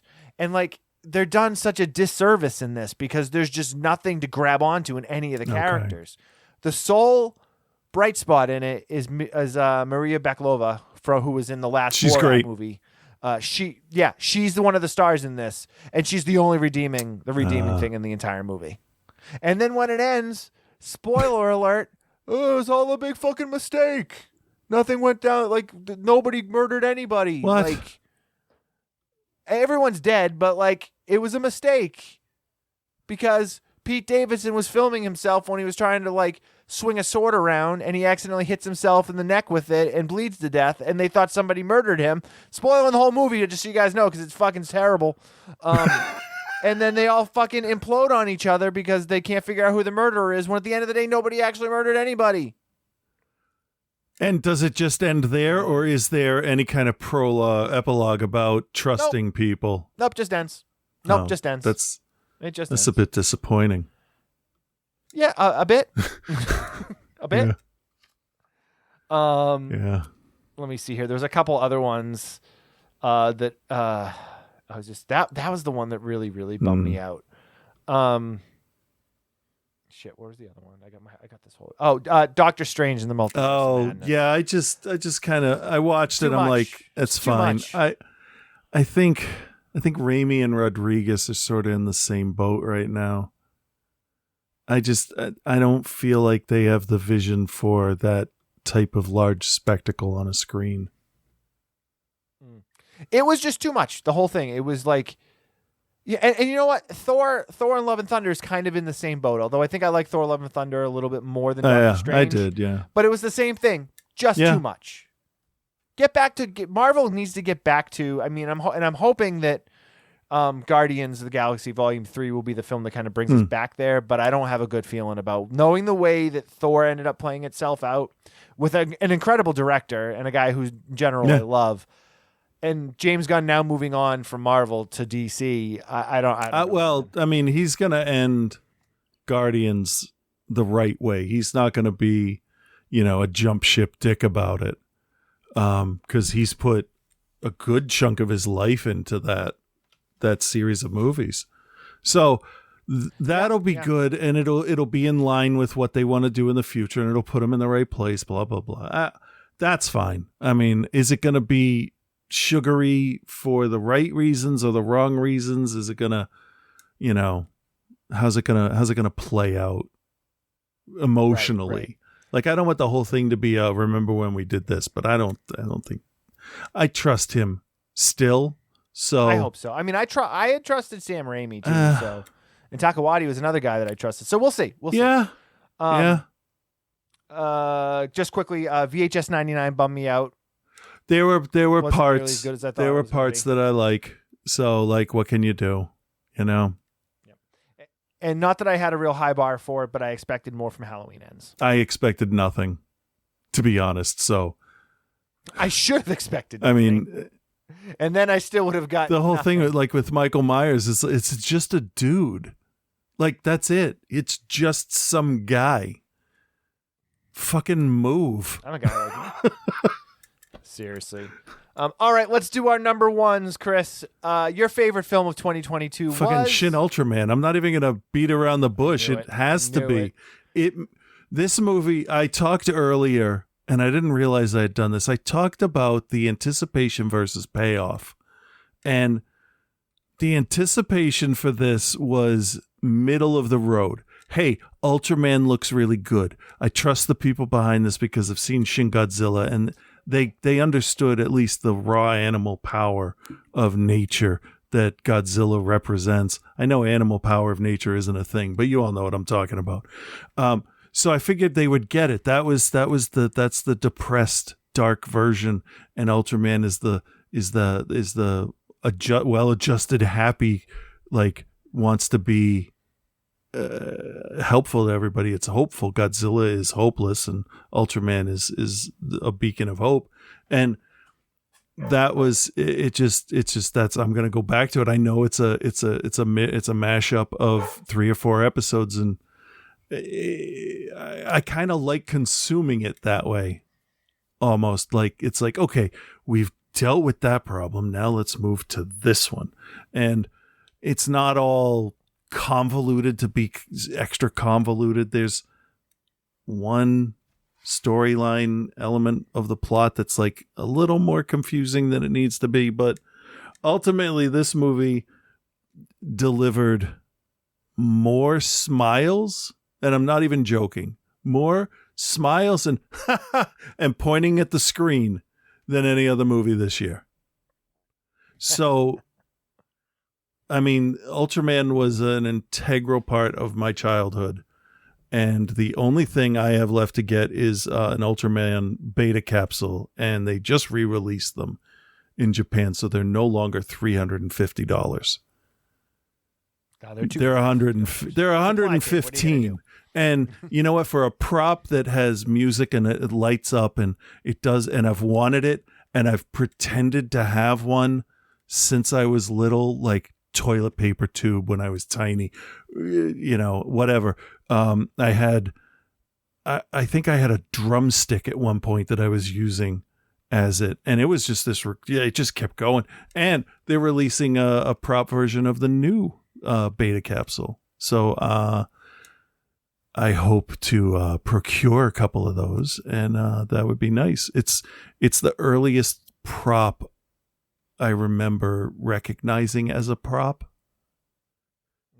And it's just Ultraman, like, obviously pushed me toward the sci-fi side of things, because my whole childhood was sci-fi. It was Spider-Man, Star Wars, Ultraman, Godzilla.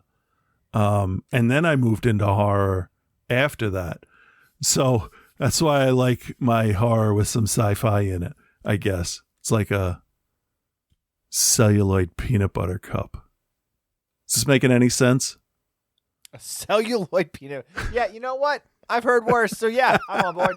So I love this movie. I really do. It's everything I wanted it to be. Ultraman's a tiny bit of a dick. All his other coworkers are jerks.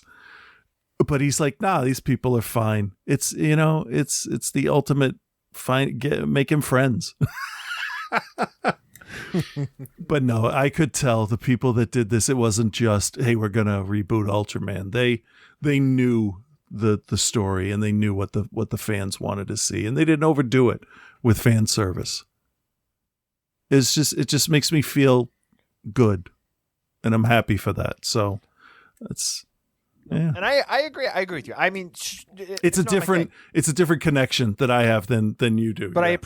I can completely understand. Completely understand.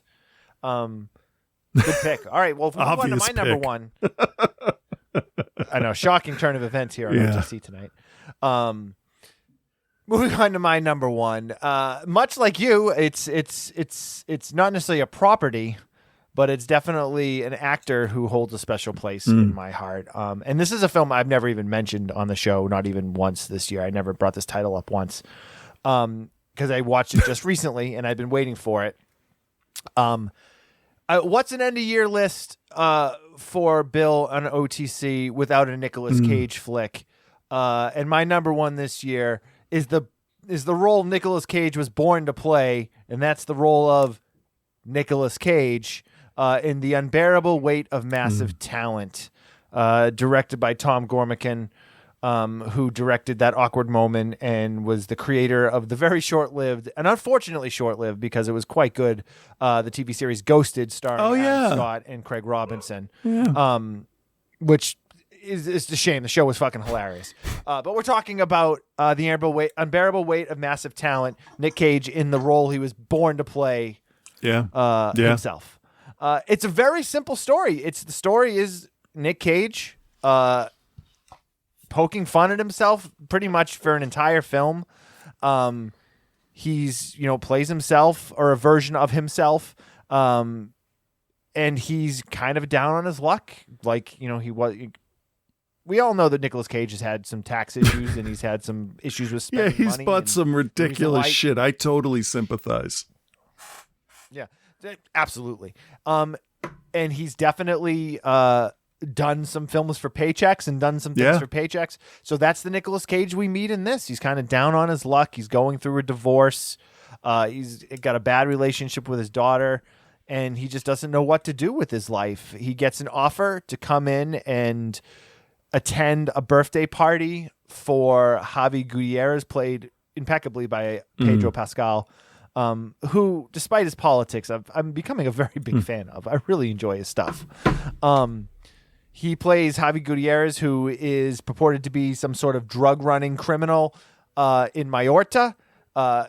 Nick Cage says he's going to come and he's going to be at this guy's birthday party. They're going to pay him $1 million to do it. He's just found out he's gotten evicted from his hotel room that he's been living in. He owes the hotel like $500,000 or something. He comes from his daughter's birthday party where his daughter lays into him about basically how all he cares about is himself. And it's just very well done. And then Nick Cage goes there to this party. He actually makes a connection with this Javi guy.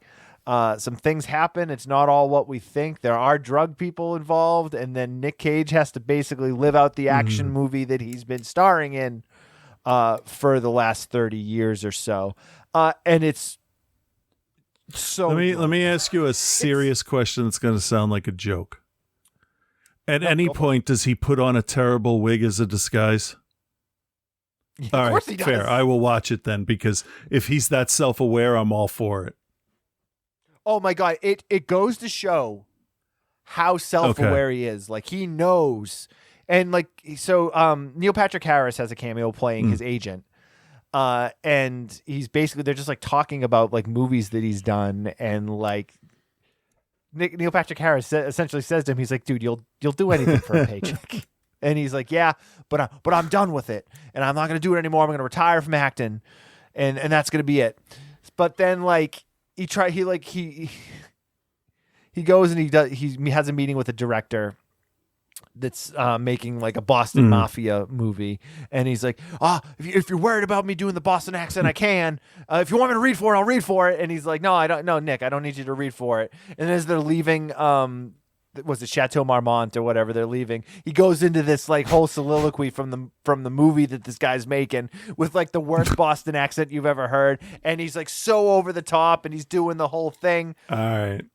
But the clincher in this is when he's alone, they bring in a version of him, a younger version of him that's like Wild at Heart era Nick Cage, telling him what an idiot he's become and how like you really lost it, man. You don't really know what you're doing anymore, and you're making all these bad decisions. And he's like, you are Nick fucking Cage. Okay. And like, totally talking to himself. He's so self-aware. Like there's a whole part when they're in Pedro Pascal's like house, and there's like a whole room dedicated to memorabilia from Nick Cage movies. And like they go in and the axe from Mandy is there, and he's like, the axe from Mandy, and he's like, yeah, man. He's like, that was really heavy. Like, it's so good. And then there's a part where the two of them do a whole bunch of acid, and they're talking about this movie they're gonna make, and he's so manic. And then they think these two guys are following them, and they're not. And it's just, dude, it's so good. It's so good. And I mean, I love Nick Cage, and I love now knowing that Nick Cage understands what Nick Cage is at this point. Because he's honestly, like, he's not making the Leaving Las Vegases or like those like big time movies. He does a lot of stuff, but let's be honest, man, like in the last few years, he was incredible in Mandy. He was incredible in Mom and Dad. He was incredible in Colorado Space. Like, we could say what we want about the crazy shit that Nick Cage does and how he acts, but God damn it, he is still Nick fucking Cage. Yeah. It's fucking incredible, man. An Unbearable Weight of Massive Talent is available to watch currently on Showtime. I highly, highly recommend it. If you can see the poster art, it's like the old school painted poster, and right across the top, Nicolas Cage is Nick Cage in The Unbearable Weight of Massive Talent. Incredible, man. Any quick, real quick, honorable mentions you want to give before we dive into Joe? I'm gonna be honest. I went through the list and I got 10, and I'm like, I could add more, but I have no strong feelings about any of these. So clearly, anything that I didn't mention, I haven't watched. That makes it easy, right? Fair.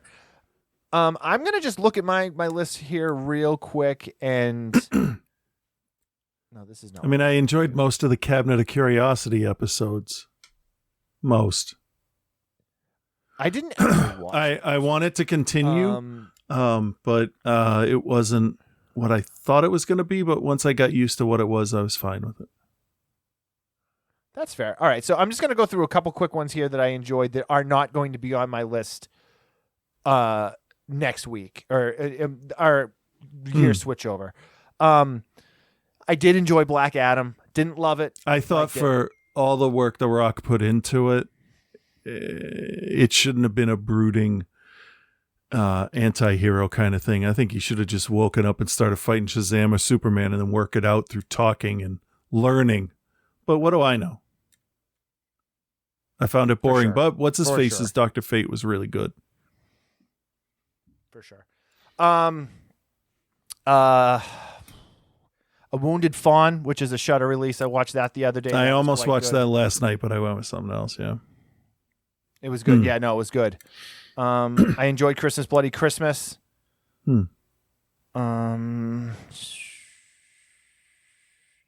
forbid the documentary about what the hell, Falwell. Oh, Falwell's fall from grace was really good. I guess everything else will probably fall into my list next week. So, the Call Me Miss Cleo documentary, the documentary about Miss Cleo on HBO was good too. I can imagine. It was good. All right. I gotta go to get a kid of baseball. Yeah. Finish the show. Just finish the show out. Okay, so Joe is watching Amityville 4, I think. I don't know. Let's take a listen and see what he thought. Well, Happy New Year, Bill. Happy New Year, Chris. And Happy New Year, OTC Nation. It's your boy Joe here, and this week Bill took me from Long Island to a nondescript California town because he made me watch Amityville 4, The Evil Escapes. Ooh. Here's how bad this fucking movie is. I had my review like 75% written and maybe 20 or 25 minutes left in the movie, and I scrapped the whole fucking thing. I did that because my review was almost as boring as this made-for-TV bullshit. The ongoing theme of the Amityville movies have been make Joe sit through an hour to an hour and 15 minutes of family drama so dry you'd think you were in the Mojave Desert eating a Wendy's chicken sandwich. Then just, fucking go bonkers in the third act, right? Right. But at least in the first 3 movies, real life things happened and paranormal things happened, and there was like a building menace. You could tell that it was building to something. But here, instead of James Brolin always like sharpening an axe and looking at his family like they owe him money, or Burt Young beating the shit out of his very, very horny children, we just get an evil lamp causing things. That's right, I said it. An evil lamp causing things that probably would have happened anyway, and people not following OSHA standards. I'll explain. First came the dawn. I awoke on a fresh New Year's Day, made a cup of coffee, and sat down to watch Amityville 4. Not amazingly stoked to watch this, but maybe I'll be pleasantly surprised, right? Have you been listening to my tone so far? No. Wrong. Wrong because about 20 minutes in, I had the horrible dawning realization that I might be watching a made-for-TV movie. "Oh, fuck me," I exclaimed to a room that was just me and my cat in it. To the Google, who confirmed my terrible suspicion. In May of 1989, Amityville 4 was foisted upon a public that didn't ask for it on NBC. Now, by today's TV standards, you could get away with a lot more than you could 34 years ago, and it shows. Either that, or someone's fucking tight-ass grandma decided to take a crack at her entry in the Amityville series, because this movie has all the scares and thrills of a VeggieTales Halloween episode. So Patty Duke stars as a mother of 3 whose husband just died, and they have to go live with grandma now. Shortly before this happens, a literal gang of priests, like 8 or 9 of them, again uninvited, go into the Long Island house with crucifixes and those weird magic wand things that spray holy water everywhere. Like they're baby rattles filled with tap water that they spoke over. Like, great, we just had demons, but now we have demons and a mold problem because these child molesters don't understand boundaries nor property rights. The demon goes into a lamp that nobody except Aleister Crowley or Anton LaVey would have in their house. And as a lark, some old bitch buys it at the estate sale and ships it off to her sister as a fucking joke. I shit you not, fellas. I shit you not. This is how this very real movie is playing out. I wish I was making this up.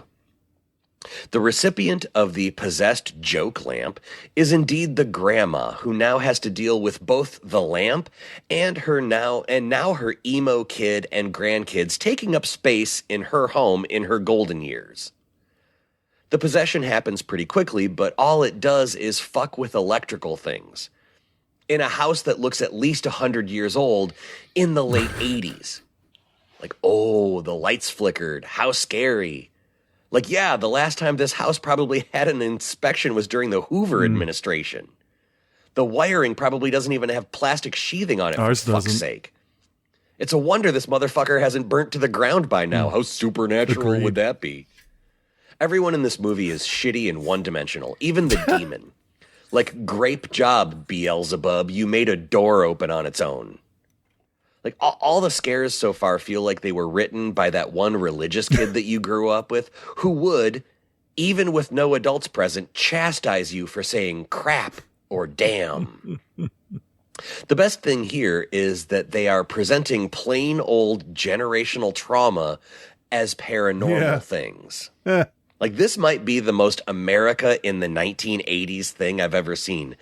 Like, they're treating the thought of having to deal with a spouse dying, or that your mom or grandma isn't perfect, or the thought that even if your family going from a house of 1 to a house of 5 might cause some friction is something demonic, and not just the fact that occasionally life will inconvenience you. You straight up suck. Speaking of inconveniences, the only even remotely scary thing just happened, and it's not a demon. It's a careless old lady. Like, there's a plumber in the crawl space, and I don't mean like one of those crawl spaces that you can actually crawl around in. I mean one of those crawl spaces that, like, you can barely army crawl through. It's fucking horrifying. He's working on the pipes in this house, and this house's version of Alice from the Brady Bunch, like the caretaker lady, just starts up the goddamn washing machine. She knows he's there. She knows he's there. She knows he's working on the pipes, but she starts the washing machine, which vibrates the floor, causing a joist to trap him and a pipe to burst, and the plumber is trapped in the crawl space and drowns in gross 100-year-old pipe water. The fucking old lady caretaker has done more damage to human life than a literal demon has done in an hour and 10 minutes. The best part so far is that the lady who bought the possessed lamp as a joke and started off this whole series of events dies of... Wait. Bill, I want you to guess this one. Does she die of A, the demon makes her explode, splattering the whole room with her viscera? No. B, the demon makes her intestines come out of her nostrils? C, the demon takes out a bunch of credit cards in her name and just runs up her credit and she kills herself because this is America? Or or D, tetanus. Tetanus. What say you, Bill? I'm going to go with tetanus. I'm pretty sure you made the right choice there. She died like she was living in the 1700s of tetanus. Yes! The recipient of the joke gift demon lamp, the bitchy grandma, saves the day by just throwing the lamp out a window, which sends it cascading down like an enormous fucking cliffside that was never established as being there at the back end of her house. And that's it. Everyone hugs, and we're out to, I don't know, presumably air a rerun of Alf. Here's the thing. The good. I play this puzzle-solving game called Royal Match, and I beat just a whole bunch of levels there. The bad. I felt compelled, as I always do, to watch this whole fucking movie. Amityville 4 is the first in the series to fail, and fail it does. Everyone involved in this should be fucking embarrassed for themselves. And I'll be back next week with 1990's The Amityville Curse, which I just confirmed just to make sure I was still going to be on the show next week, I just confirmed, was not made for TV, but it was made to go straight to your video store shelves, which makes it a mixed bag. Until then, Happy New Year and be good, everyone. Man, that one sounded really Yeah. I mean, like, that sounded real Yeah. bad. Yeah. Oh, and you call a man. large group of priests a lawsuit. Ba-da-ba. All right, let's see where's Scott. Scott, all right. Top 10 of 2022 time. Let's see what he's got. I will give up my life to save close friends, or I don't want to, but No, I fully believe that in the heat of the moment, I would do that. I would take the bullet for Reverend Scott. Aw, thanks, buddy. I, too, would let you take a bullet for me. What a guy, man. What a guy.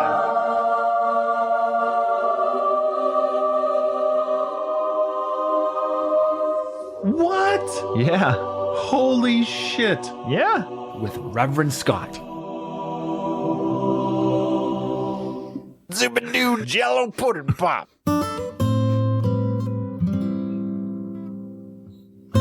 Hey there, Bill and Chris. This is Reverend Scott. What a tool bag this guy is. And in my tool bag, I have many things, such as a couple movie reviews to grade for. Speak No Evil.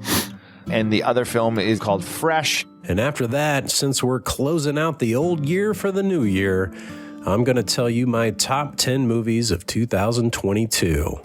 So hard telling how long this one's going to be. So, try to get comfortable. Don't worry. This week, I'm going to try and be as entertaining as possible. Just try not being an asshole. Hey, it's New Year, new me. I put on my finest sleeveless denim shirt and sweatpants just for you. Thanks for dressing up for me. So enough dilly-dally, let's give a grade to your review of Fresh.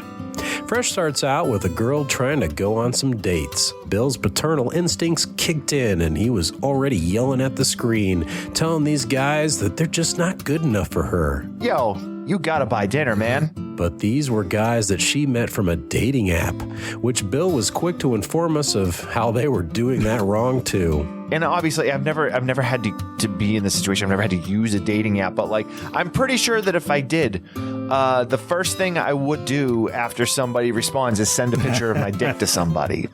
But then she meets the right guy. She is shopping in the supermarket, and she runs across the Winter Soldier.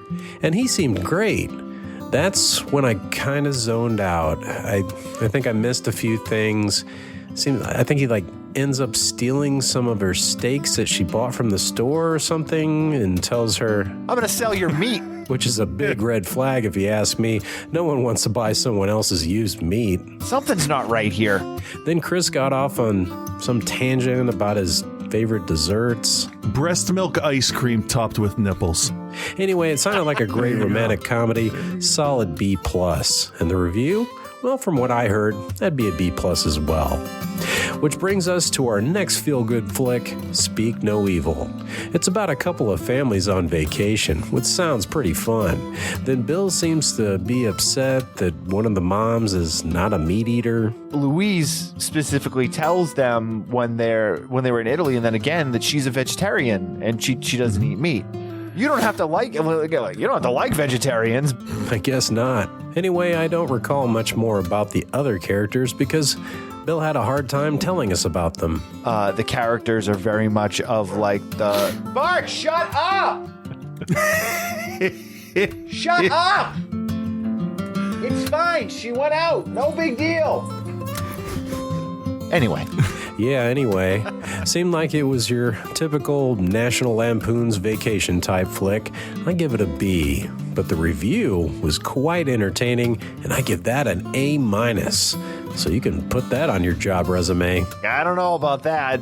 Okay, now it's time for the moment you've all been waiting for. Literally, my top 10 movies of 2022.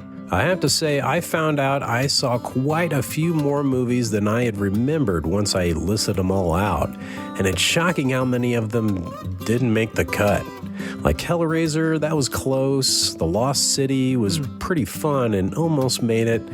You know what? I'll tell you what I'll do. I'll spare you the commentary on these films and just mention what episode that I talked about them on my segment. Also, I'm going to make my number 10 a four-way tie between a few different films. So at number 10 first, from the last week's episode 775, I briefly discussed Violent Night. Also on that same episode is another one of my ties for number 10, Men. Then I did a pretty extensive review on the third movie on my number 10 tie on episode 769. Nice. And that was Terrifier 2. And finally, on my four-way tie is Deadstream, which I talked a little bit about on episode 767. They all deserve a mention, just not necessarily higher than number 10 for me. Which brings me to number 9, which I discussed on 768 in a bit of detail, Barbarian. Oh, and just 2 weeks ago on episode 774, you heard me talk about my number 8, The Sadness. Only just beating out Barbarian because I've discussed it twice already, so I thought that was worth something. And coming in at number 7 is my first sci-fi entry for this list, Nope. Episode 754, I did a full review of that one, and you'll hear quickly why this made my list. And at number 6 for my review on episode 751 is The Black Phone. I think this little film deserves more credit than it got and is a masterclass in setup and payoff. Scraping by into the top 5 just barely is one that I discussed back on episode 735, and surprisingly my only superhero movie that made my top 10, The Batman. So good that I got a 4K physical copy of this one despite having HBO Max, because eventually they'll probably just delete it off their service. And at number 4, from my review on episode 756, is what might be the best successor to the original Predator ever made, Prey. Well, I guess it would have to be a predecessor, because it's like a prequel, isn't it? This guy's a fucking idiot. Yep. Oh shit, top 3 time. And at number 3 might be the only movie I didn't actually review on my segment. It was only released streaming on the Roku app, whatever the fuck that is, and that's Weird, the Al Yankovic story. Think of it as revisionist history. There's what you think happened, and then there's what Weird Al says happened. And as we all know, he's a genius, and therefore I believe anything he says. Daniel Radcliffe is amazing in this, and it's just one of the most feel-good films that I've seen in a long time. The comedy is exactly on point like you'd expect. Oh, and did I mention Weird Al is a genius? Yep, you made sure to remind me. On my number 2, I reviewed this back on episode 753, and it's the Tollywood action epic RRR. This is the kind of action Thor or Doctor Strange could only dream of. You're a stuck-up bitch. That leaves us with number 1. Of course, it can only be one thing, Morbius. What are you talking about? Whoops, that was a typo. Maverick, Top Gun Maverick. I reviewed this back on episode 748, and not a day goes by that I'm not pumped up to watch this movie again. Is it a bit cheesy? Sure.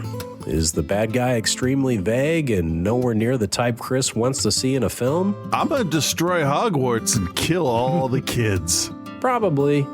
But damn it, this movie's intense, fun, suspenseful, well-made, containing some of the best practical effects I've ever seen. It's well-written, and it's one of the best sequels to a classic ever made. If you didn't have this as your number 1 also, you're wrong. That's it, I'm done. And so am I. We're done with 2022, and it's time to look forward to 2023. Hell, maybe even a Marvel film will end up on my list next year. I'm looking at you, Guardians 3. But until then, Happy New Year, and peace and love, guys.